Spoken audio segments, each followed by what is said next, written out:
ইরানে যে গণঅভ্যুত্থান হতে যাচ্ছিল সেটা এই মুহূর্তে মোটামুটি নিয়ন্ত্রণে নিয়ে আসতে পেরেছে ইরানের রেজিম। এই গণঅভ্যুত্থান আপাত দৃষ্টিতে যে সফল হলো না এখন পর্যন্ত, সেটা দেখে আমাদের সেনাপ্রধান জনাব ওয়াকারুজ্জামানের কথা মনে পড়লো, আমাদের গণঅভ্যুত্থানের কথা মনে পড়লো।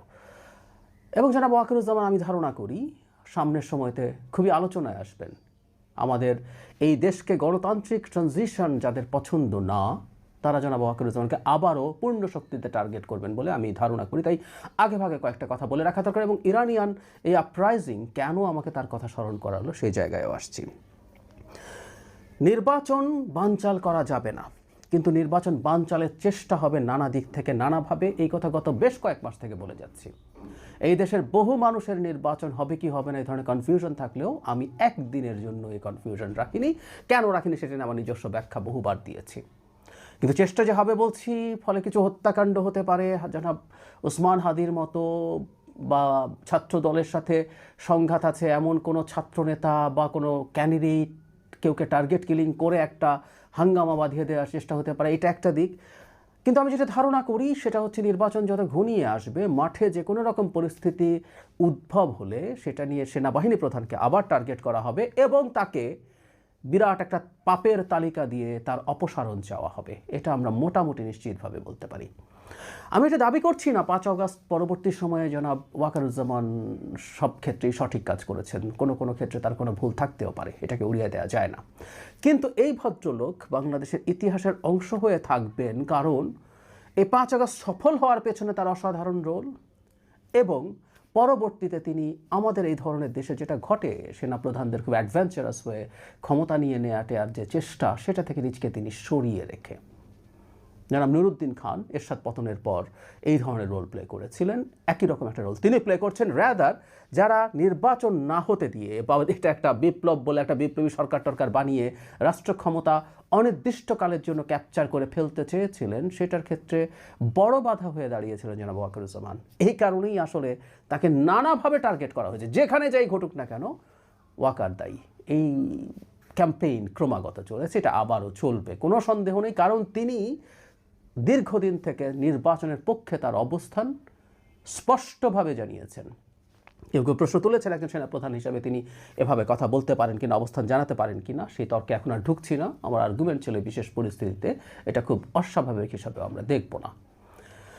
ইরানের গণঅভ্যুত্থান প্রসঙ্গে কেন জনাব ওয়াকারের কথা মনে উঠল? আমরা যারা ইরানের গণঅভ্যুত্থান ফলো করছি তারা খেয়াল করছি অ্যাপারেন্টলি এটাকে ইরানের রেজিম নিয়ন্ত্রণ করে ফেলতে পেরেছে। কিন্তু এই গণঅভ্যুত্থান আমাদের চাইতেও রক্তাক্ত ছিল, আমাদের চাইতেও ভায়োলেন্ট ছিল। ইরানের প্রায় সব প্রদেশে, প্রায় সব বড় শহরে মারাত্মকভাবে এই প্রটেস্ট হয়েছে এবং এটাকে মারাত্মক বল প্রয়োগের মাধ্যমেই ইরানিয়ান রেজিম অ্যাপারেন্টলি নিয়ন্ত্রণে এনেছে। আমাদের মতো ইন্টারনেট ব্ল্যাকআউট সহ সব হয়েছে, লেথাল ওয়েপন ইউজ করা হয়েছে, প্রচুর ঘটনা। এবং ইরান যেহেতু গ্লোবাল জিওপলিটিক্সের খুব গুরুত্বপূর্ণ পয়েন্টে আছে, তাই মিস্টার ট্রাম্পও খুব সিগনিফিক্যান্টলি এটাতে রিয়্যাক্ট করেছেন, তার অ্যাটিটিউড দেখিয়েছেন, তার অবস্থান জানিয়েছেন। সর্বশেষ খবরে অন্তত 3000 মানুষ হত্যাকাণ্ডের শিকার হয়েছে, এটা স্বীকৃত তথ্য। এমনকি ইরানের আয়াতুল্লাহ খামেনি এই হাজার হাজার মানুষ নিহত হওয়ার কথা স্বীকার করে আমেরিকা এবং ষড়যন্ত্রকারীদেরকে দায়ী করেছেন। তার মানে এটা হয়েছে। আর বেসরকারি হিসাবে এই মৃত্যুর সংখ্যা কুড বি ইভেন 15 to 20,000। এত মানুষের হত্যাকাণ্ড হলো, কিন্তু এখন পর্যন্ত অন্তত এই রেজিমের পতন হলো না। আমি যদিও মনে করি এই রেজিম আসলে টিকবে না, এই গণ অভ্যুত্থানও তার পতনের একটা গুরুত্বপূর্ণ মাইল ফলক হিসেবে থাকবে। কিন্তু এই যে এখন পতন হলো না, এটা কেন হলো না?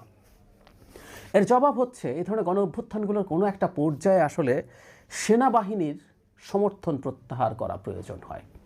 এরশাদ পতনের সময়ও আসলে সেনাবাহিনী সমর্থন প্রত্যাহার করেছিল।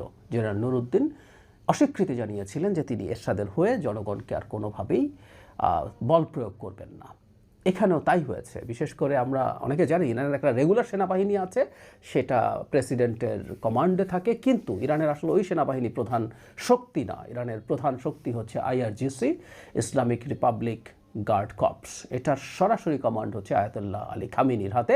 এটা শুধু দেশে না, এটার বাইরেও আরও বহু শাখা প্রশাখা আছে, প্রক্সিদেরকে মেনটেন করে। আমরা জানি যে লেবাননের হেজবুল্লাহ, তারপরে হৌতিরা আছে, যারা যারা আছে, ইনফ্যাক্ট হামাস আছে, প্রত্যেককে আসলে আইআরজিসি নিয়ন্ত্রণ করে। সো খুবই পাওয়ারফুল একটা বাহিনী।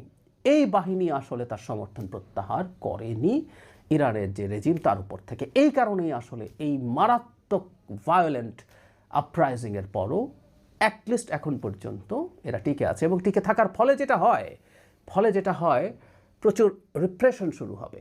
কয়েকশো মানুষকে গ্রেফতার করা আছে যাদের মৃত্যুদণ্ড হতে পারে, সংখ্যাটা অন্তত 800 এরকম বলা হচ্ছে। ইরান পৃথিবীর সবচেয়ে বেশি মৃত্যুদণ্ড কার্যকরকারী দেশগুলোর একেবারে টপে থাকে। গত বছরও এখানে 1500 মানুষের মৃত্যুদণ্ড কার্যকর করা হয়েছিল।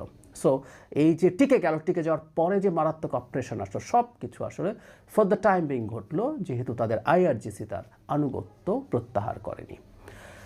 তাহলে এবার আমরা মনে হয় বুঝে ফেলছি জনাব ওয়াকার কেন আমাদের এই ইতিহাসে চিরকাল স্মরণ করা হবে তাকে। সেটা হচ্ছে তিনি শেখ হাসিনার উপর থেকে যদি সমর্থন প্রত্যাহার না করতেন তাহলে শেখ হাসিনা টিকে যেতে পারত, অসংখ্য মানুষের মৃত্যু হতে পারত, এবং তিনি যদি বিরোধিতা করার পর যদি পাল্টা কিছু হয়ে যেতে পারতো, অন্য কোনো জেনারেল যদি শেখ হাসিনার পক্ষে গিয়ে এটাকে সামাল দিয়ে ফেলতে পারতো, তিনি মৃত্যুদণ্ডের আসামি হতেন। আমরা দীর্ঘদিন এই কথা বলছি। সো এই ঝুঁকি নিয়ে জনাব ওয়াকার দাঁড়িয়েছিলেন জনগণের পক্ষে। হ্যাঁ, কোনো সন্দেহ নাই যে আমাদের সেনাবাহিনীর মধ্য থেকে নিম্ন পর্যায় পর্যন্ত অল দ্য অফিসার্স তার কিছুদিন আগেই তার শেখ হাসিনার পক্ষে দাঁড়াতে অস্বীকৃতি জানিয়েছেন। এই মাটির সন্তানরা তারা তাদের মতো করে এই কাজটা করেছেন, খুবই চমৎকার। কিন্তু প্রধান হিসাবেও তিনি এই ঝুঁকিটা নিয়েছিলেন। মজার ব্যাপার হচ্ছে এরপরও কিছু মানুষ তাকে ভিলেন বানানোর চেষ্টা করে। কারণটা হচ্ছে যে তিনি এই যে যারা সরকারের ভেতরের একটা অংশ, সরকারের বাইরের একটা অংশ, যাদের একটা অংশ দেশে থাকেন, বিদেশে থাকেন, অমুক গ্যাং বলে পরিচিত আছেন, কেউ ন্যারেটিভ তৈরি করেন, কেউ এটাকে অ্যাম্প্লিফাই করেন, কেউ অ্যানার্কি তৈরির চেষ্টা করেন, প্রত্যেকের কমন শত্রুদের একজনে পরিণত হয়েছেন তিনি। ফলে আবারও জনাব ওয়াকারুজ্জামান টার্গেট হবেন। আমরা এটা চোখ বন্ধ করে বলে দিতে পারি, আমরা নিশ্চিত থাকতে পারি কতগুলো পাপের তালিকা তাদের দৃষ্টিতে আছে, সেগুলো সামনে আনা হবে। কিন্তু আমরা মনে করি বৃহত্তর স্বার্থে জনাব ওয়াকার যে কাজ জাতির জন্য করেছেন এবং যে দেশের ডেমোক্রেটিক ট্রানজিশনের জন্য এখন পর্যন্ত তিনি যে ধরনের অবস্থান নিয়েছেন, তাকে আমাদের সমর্থন বজায় রাখতে হবে। কারণ বাংলাদেশে এই মুহূর্তে তার উপরে যদি কোনো রকম কোনো চাপ তৈরির মাধ্যমে পরিস্থিতি তৈরি করার চেষ্টা করা হয়,